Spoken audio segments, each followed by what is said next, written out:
नमस्कार, आप देख रहे हैं जे इंडिया न्यूज। मैं हूं प्रभात कुमार रंजन।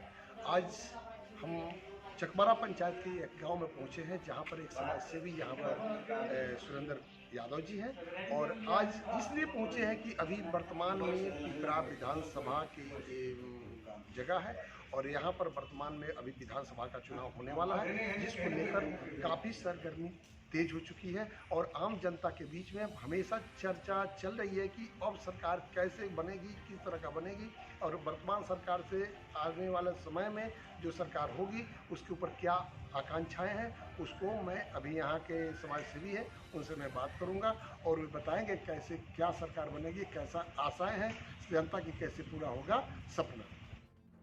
यहाँ पर एक समाज सेवी हमारे सुरेंद्र प्रसाद जी हैं जो जिनसे मैं बात करूंगा। ये चकमारा पंचायत का एक समाज सेवी भी हैं और अगले विधानसभा, अभी जो विधानसभा चुनाव होने वाली है, इसको लेकर आज चर्चा चलेगी और हमारे दर्शक देखेंगे कि आखिर में यह आने वाली चुनाव जो है इसमें कैसे दमखम के साथ हमारी सरकार का चुनाव होगा और कैसे हमारे समाज सेवी उनका समर्थन देंगे। आपका मेरे चैनल में स्वागत है।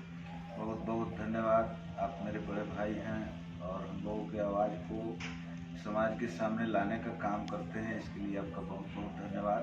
हमारे ग्राम पंचायत राज चकमारा की सभी जनता भगवान की तरफ से आपको धन्यवाद।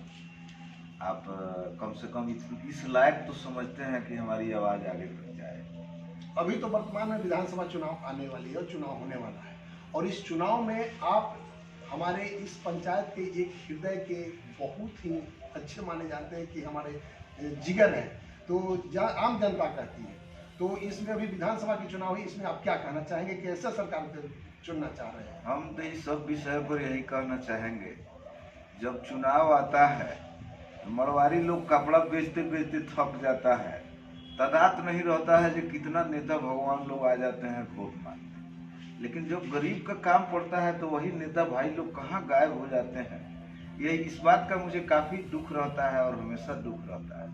लोगों को लड़ाने के लिए कहीं जातिवाद करके लोग लड़ा देते हैं, कहीं कुछ करके लड़ा देते हैं। जब वोट आता है तो जातिवाद गन के वोट मांगने लगते हैं, और जब उन्हीं के जाति के लोगों को कुछ परेशानी होता है तो पीठ दिखा के भाग जाते हैं। बड़ी दुख और शर्म है मुझे इस बात का।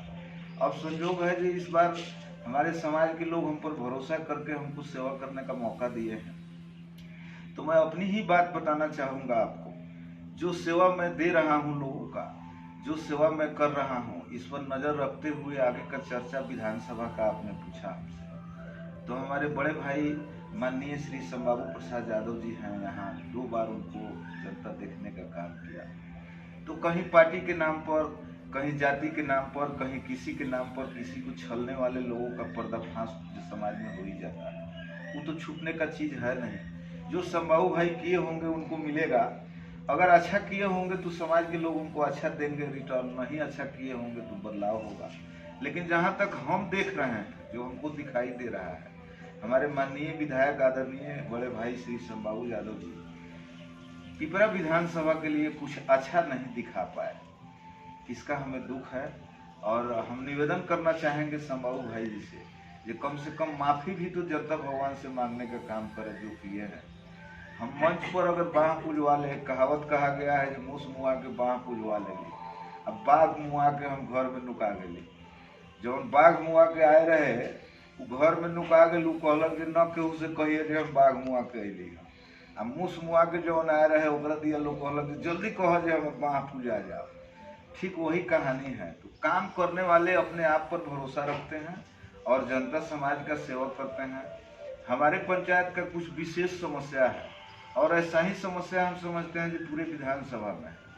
हमारे पंचायत में कुछ माझी जाति के लोग हैं। थोड़ी देर पहले आपने देखा एक शादी संबंध का चर्चा लेके जो महिलाएं आई, तो इन लोगों के लिए हमारे माननीय मुख्यमंत्री आदरणीय बड़े भाई श्री नीतीश कुमार जी का कहना है, मैं अभियान बसेरा के तहत सभी को घर और जमीन देने का काम करूंगा। ये उनका सपना भी है और सोच भी है। मैं पार्टी पैटर्न से अलग हटकर बात कर रहा हूँ। क्या उस सपना को अभी पूरा भी हुआ है कि नहीं? नहीं, मुझे खुशी है जो माननीय मुख्यमंत्री महोदय के हृदय में यह बात उत्पन्न हुआ, क्योंकि अब 5 पूर्णे के बाद ही विधानसभा का चुनाव होती है। इसके पहले भी बहुत सारे वादाएं सरकार को मैंने किया और जनता के बीच जो शीशा की तरह साफ है, घूम के देख लीजिए हम क्या होती है। तो इस तरह से हम चाहते हैं, मान लीजिए माननीय मुख्यमंत्री महोदय कह रहे हैं हमारी तरफ से 3.5 डिसमिल जमीन अभियान बसेरा के तहत जमीन और घर देने का काम करेंगे। मैं उनका धन्यवाद करता हूं और उनकी सोच का सम्मान करता हूं कि इतना अच्छा सोच उन्होंने बनाया। लेकिन जो जमींदार, जो दबंग हमारे समाज में छुपे हुए हैं, बैठे हुए हैं अपने दबंगाई के बल पर, कहीं 22 बीघा छेक लेते हैं, कहीं 16 बीघा छेक लेते हैं, कहीं 8 बीघा छेक लेते हैं, कहीं 4 बीघा छेक लेते हैं। ऐसे दबंग लोगों से इन गरीबों को निजात कैसे दिलवाए।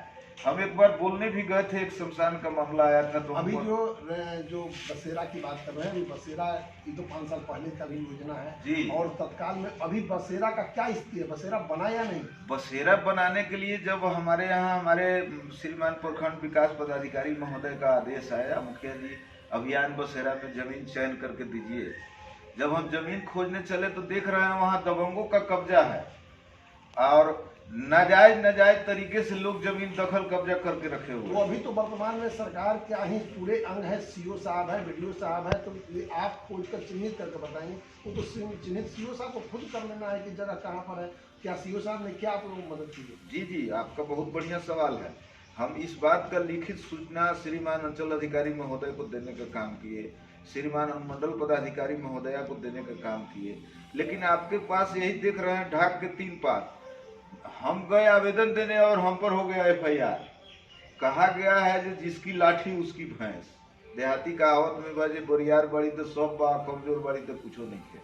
जो व्यक्ति घूस दे रहा है उसका जो नाजायज तरीका से दखल करने आया हमारे पंचायत में 3 नाम का एक व्यक्ति, अशोक प्रकाश उर्फ अशोक प्रसाद सिंह उर्फ रामबाबू सिंह, एक व्यक्ति का 3 नाम है जिनका 3 की तो मकान बलोचक में है। चलिए वो तो भला आपकी दूर की और राजनीति की बात, अभी तत्काल में विधानसभा की बात मैं कर रहा हूँ। तो आपको मैंने सरकार के तरफ से सीओ वीडियो की तरफ से चिन्हित जो जगह करना था उसमें क्या आपको सब सहायता मिली? वही तो मैं बताने जा रहा था। मेरा यहाँ 4 लेन के सटे 2 बीघा 2 कट्ठा 14 धूर और 1 बीघा 5 कट्ठा 18 धूर जमीन है, जो मालिक गर्मजरुआ जमीन है, जिसमें पूर्वज न जाने कितना दिन से मुर्दा फूंकते आ रहे हैं। तो हम सभी समाज में अपने समाज में बैठकर विचार किए, समाज के सभी वर्ग के लोगों से सलाह मशवरा किए।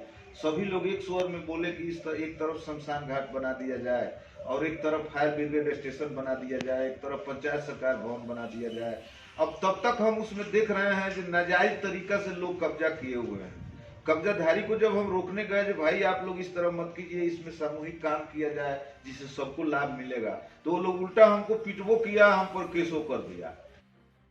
विधायक जी हैं, ये तो सारी बात को जानते भी होंगे और जनता के बीच में अभी विधायक जी का क्या संदेश दिए?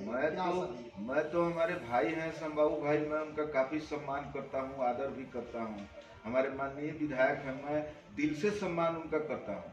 लेकिन क्या उनके नजर में इस चीज को नहीं लाना चाहिए था? माननीय मुख्यमंत्री जी का जो श्रद्धा है, सपना है, 3.5 डिसमिल जमीन गरीब को दे करके उसका घर बनवाए ताकि वो सुखी से रह सके उसमें।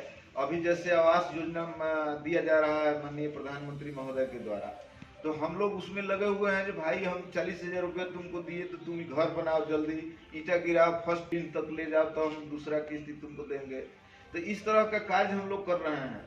अब रही बात माननीय मुख्यमंत्री महोदय का कहना है जो हम अभियान बसेरा के तहत आवास बनाए जिसको जमीन घर दोनों नहीं है, तो जो सरकारी जमीन है उस पर दबंग लोग कब्जा जब तक नहीं हटाएंगे, सीओ साहब आते हैं तो उनको घेर के भगा देता है लोग, डर सीओ साहब नहीं आते हैं। तो इसमें अभी विधायक जी का कोई सहयोग आप लोगों के द्वारा मिला कि विधायक जो पदाधिकारी हैं उनसे बात किए कि हम तो हाथ जोड़ के आपसे प्रार्थना करके कहेंगे, कथी कहूँ देहाती कहावत में कहल भाई वो खीसा।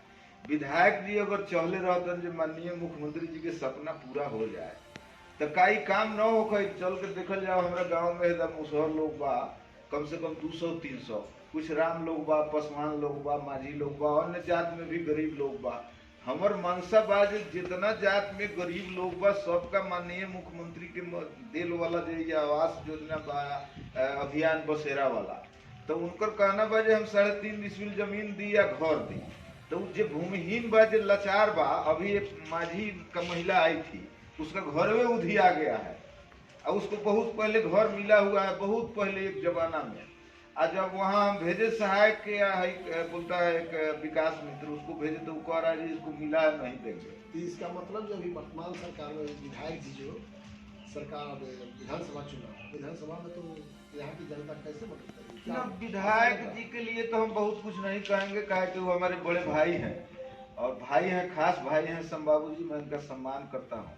लेकिन निवेदन पूर्वक आपके चैनल के माध्यम से इतना ही कहना चाहूँगा कि कम से कम पिपरा विधानसभा के लोगों की समस्या को समझने का काम करें, यही उनका महानता होगा। तो अब तो समय कम है, तो चौक पर पान खा लेला से मुंह लाल तो हो जाले भाई जी, लेकिन वो पनवा के पितवा अगर अंदर घोटा जाले तो जहर के काम करले। तो हम संबाबू भाई से ये निवेदन करब कि चौक पर पान खा के मुंह लाल कर लेला से गरज ना चली, कम से कम वो गरीब के समस्या तो समझे लरुआ जाऊ जवना समस्या से अवगत होए के बाद यही जन हमने के भाई लोग में से कुछ समस्या लेके कहावत भी कही गई गए मार्च 29 दिन बाद 29 दिन तो अब तो सामने विधानसभा, अब क्या कितने समस्या को सुनेंगे? 5 साल में जो नहीं हो पाई तो अब कितने समस्या कितने अब तो जे हम विधानसभा भ्रमण करके देखे हैं, एक बार हम भी 2010 में विधानसभा यहाँ लड़े हुए थे, तो जो हमको मिलना था जनता भगवान के द्वारा आशीर्वाद मिला था। लेकिन हम अपना अभी जो सर्वेक्षण कार्यक्रम के दौरान हम विधानसभा घूमे हैं, हम अभी किसी पार्टी के झंडा के नीचे नहीं है, हम समाज सेवी हैं, हम अभी पंचायत का सेवा कर रहे हैं, राज्य भर के मुखिया लोगों का सेवा कर रहे हैं, इसी में हमको खुशी मिल रहा है। लेकिन हम संबाबू भाई के प्रति इतना ही कहेंगे कि कम से कम उतना जरूर करिए जितना से लोग आपको मानने जानने का काम करें, अन्यथा लोग बदलाव का मूड बना लिया है। समाज सेवी सुरेंद्र जी किए हैं और आम जनता जो पीछे सुन रही है वो मैंने अब क्या करेगी निदान इलेक्शन में उस समय बताएं। धन्यवाद, नमस्कार। चकिया प्रभात जी।